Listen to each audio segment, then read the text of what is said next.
Assalamualaikum warahmatullahi wabarakatuh. Selamat berjumpa kembali bersama Virus Mats Official TV Inspirasi kita. Tidak lupa saya ucapkan, mari kita dukung gerakan belanja di warung tetangga. Dengan Anda belanja di warung tetangga, secara tidak langsung akan membantu perekonomian mereka. Secara nasional lebih baik ada gerakan belanja di warung tetangga ya. Dengan persaingan bisnis yang sekarang ya, banyaknya retail modern, kasihan ini untuk warung-warung tradisional yang bersifat skala kecil ya. Banyak pelanggannya yang beralih ke retail modern ya. Jadi dengan kita menggalakkan gerakan belanja di warung tetangga, mudah-mudahan bisa membantu secara ekonomi mereka ya. Jadi secara tidak langsung akan membantu kehidupan dari warung-warung kecil, para UMKM yang ada di sekitar kita ya. Dengan kesadaran belanja di warung tetangga akan memberi dampak yang positif terhadap perekonomian secara nasional di Indonesia. Oke, untuk kali ini saya juga tidak lupa mengucapkan terima kasih kepada sahabat-sahabat yang sudah mendukung, subscribe, like, and comment di channel Virus Mats Official 2. Mudah-mudahan diberi kelancaran, diberi suatu keberkahan, dan segala kesulitannya dimudahkan Allah Subhanahu wa Ta'ala. Jadi untuk kali ini kita berada di toko bangunan Mulya Jaya ya. Jadi salah satu expand dari usaha kita untuk pengembangan usaha ya. Jadi kita membuka toko bangunan ya, yang kita kasih nama Toko Bangunan Mulya Jaya. Jadi di sebelahan dari grosiran sembako kita ada toko materialan ya. Jadi semoga menjadi inspirasi buat sahabat-sahabat semua ya. Jadi supaya terjadi suatu subsidi silang ya terhadap usaha kita. Jadi tidak ada salahnya untuk sahabat-sahabat yang berusaha di toko kelontong untuk bisa expand di misalkan materialan ya. Di situ ada paku, ada cat, ada thinner, ada semuanya ya. Jadi meskipun perkembangannya itu akan sangat signifikan ya dalam dunia usaha. Yang membuat istilahnya usaha kita tidak berkembang itu salah satunya adalah kita itu kebanyakan orang yang tidak sukses, tidak berhasil itu biasanya suka bosenan ya, tidak telaten, tidak ulet ya, mudah menyerah ya. Jadi saya harapkan istilahnya apa yang saya sampaikan bisa menjadi inspirasi. Jadi kunci dari suatu usaha yang kita lakukan adalah ketelatenan dan keuletan untuk tidak mudah menyerah ya. Jadi terus saja kita telatenin, kita gelutin terus. Jadi kebanyakan yang tidak berhasil dalam suatu dunia usaha adalah ketidaktelatenan, jadi mudah bosan gitu. Dalam bidang apapun ya, kita harus mempunyai sikap sifat yang tidak mudah menyerah, ya, terus berjuang dan berjuang. Oke, untuk tema pada kali ini yang perlu saya sampaikan adalah gimana caranya kita itu menarik pelanggan dengan persaingan bisnis yang ada ya di toko kompetitor ya, baik dari yang modern retail itu persaingan datang juga dari tetangga-tetangga kita ya. Makanya untuk mencapai suatu keberhasilan dan kita bisa bertahan dan bisa menaikkan omset ya. Jadi istilahnya inovasi itu perbaikan diri, introspeksi diri, apa yang kita lakukan itu perlu ya. Jadi kita dituntut untuk bisa berinovatif dan kreatif ya, dan kita berusaha belajar untuk selalu introspeksi diri, apa yang kurang, apa yang harus kita benahi ya. Jadi untuk tema kali ini adalah trik atau cara-cara untuk meningkatkan omset atau cara-cara untuk memikat pelanggan ya, seperti itu.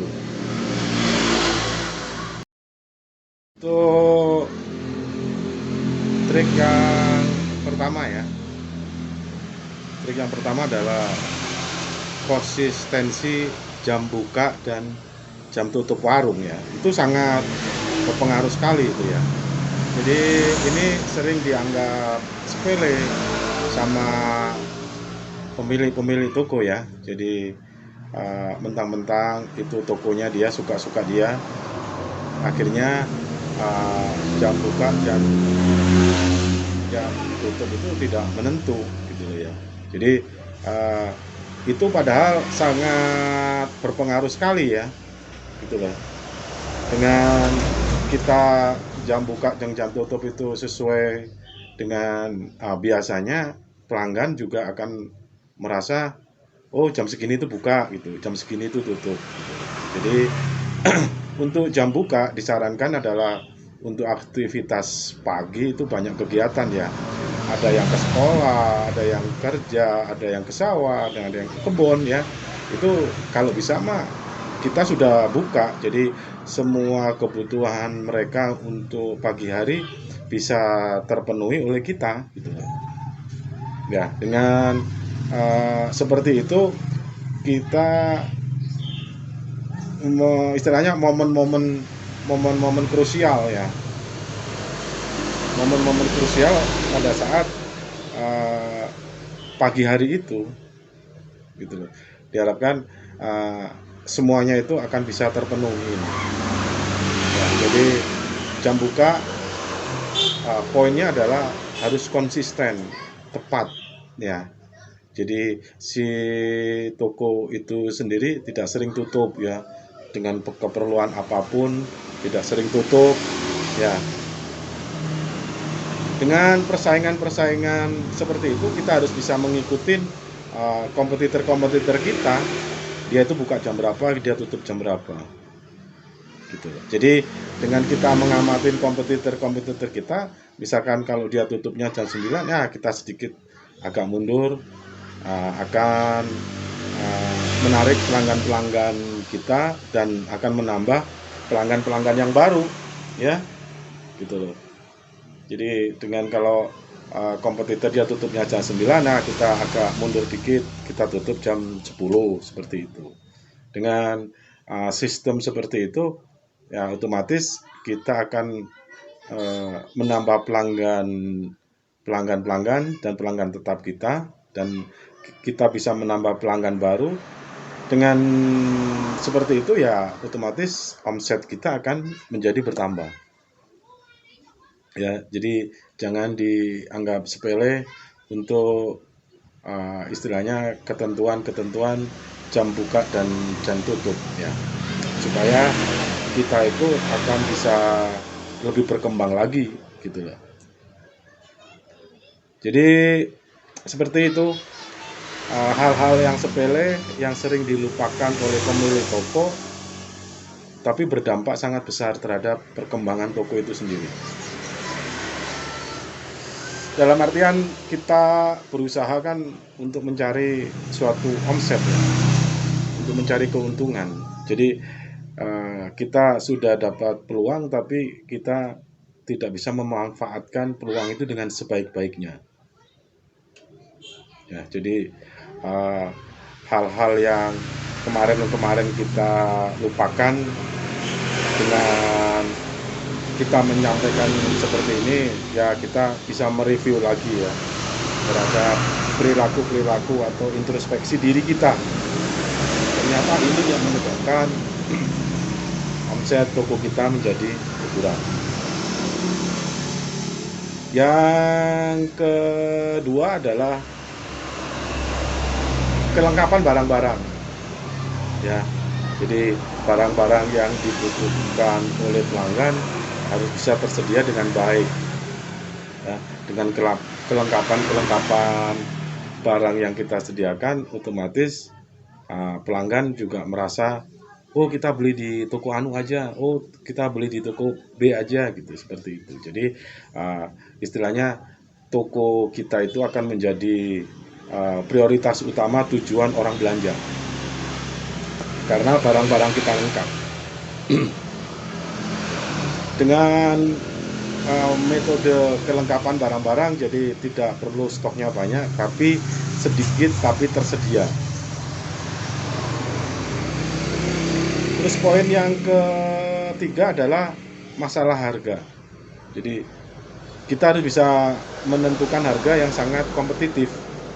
Ya, dengan harga yang kompetitif karena perilaku pelanggan-pelanggan, pembeli-pembeli di sekitar kita itu dengan beda 500 perak atau 300 perak aja dia bisa beralih ke toko-toko yang lain dengan kompetitor lain. Makanya kita sebagai patokan adalah misalkan kalau harga di toko lain itu 13.000, kita jangan menjual 12.000, minimal kita harus bisa menjual 12.500. Itu sebagai ilustrasinya seperti itu.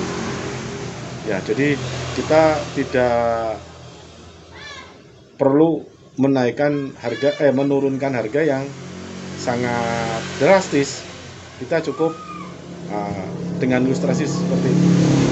Misalkan 13.000, nggak usah di 12.000, tapi kita jual di 12.500. Gitu. Karena dengan persaingan bisnis yang saat sekarang ya, ini banyak pembanding harga itu sangat dilakukan. Dengan kita menentukan harga yang sangat kompetitif, otomatis pelanggan akan kembali ke kita dan informasi itu akan menyebar dari mulut ke mulut ya. Dari mulut ke mulut. Oh, di toko A itu harganya cukup murah gitu. Jadi toko kita akan menjadi prioritas belanja mereka. Jadi tentang penetapan harga yang kompetitif itu perlu diperhatikan dengan baik. Yang keempat adalah pelayanan ya. Dengan pelayanan kita yang baik, otomatis pelanggan juga merasa nyaman. Jadi RSS, sapa, senyum, ramah, itu yang harus bisa diterapkan oleh sahabat-sahabat semua. Sahabat-sahabat semua pasti bisa pernah ke tempat retail modern ya. Dia dengan pelayanan kasir yang selamat datang, diucapkan terima kasih, terus butuhnya apa, mencari kebutuhannya apa ya, itu bisa kita adopsi ya. Dengan metode-metode itu kita bisa adopsi ya. Jadi dengan sistem ATM, amati, terapkan, dan M-nya itu modifikasi. Dengan sistem ATM itu kita bisa menjadi toko yang kekinian, toko yang mempunyai karakter yang memuaskan terhadap pelanggan ya. Jadi ATM tadi itu adalah amati ya, T-nya itu terapkan, M-nya itu modifikasi. Jadi dengan sistem ATM. Jadi kita bisa mengadopsi istilahnya teori-teori atau praktek-praktek dari sahabat-sahabat kita. Dengan cara kita amati, kita terapkan, dan sedikit kita memodifikasi caranya. Dengan pelayanan pelanggan yang baik akan menghasilkan cuan yang lebih banyak. Ya. Jadi pelanggan-pelanggan baru itu akan berdatangan dan pelanggan-pelanggan lama akan tetap loyal terhadap toko kita. Terus yang selanjutnya, yang kelima adalah penataan barang-barang.